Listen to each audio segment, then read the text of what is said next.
After turning off power and removing the electronics cover and the right side cover, move the print head to the center of its travel and place the dial gauge on the left side of the print head. Make sure the gauge is seated on the shaft. Rotate the segment gear toward the front of the printer until it bottoms out on the roll pin in the chassis. The dial gauge should now read between 83 and 85. If it does not, loosen the cam lever screw and rotate the main carriage shaft from its highest position toward the front of the printer until the gauge does read 83 to 85. When the gauge reads 85, place the 0.008 inch feeler gauge between the segment gear and the cam lever and tighten the screw in the cam lever.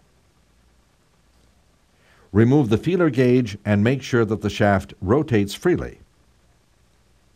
Next, rotate the head gap stepper gear with your finger until you hear the gap switch click.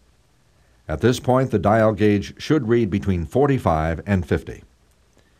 If it does not, loosen the two ribbon plate screws and move the head assembly forward or back while keeping the print head perpendicular to the platen.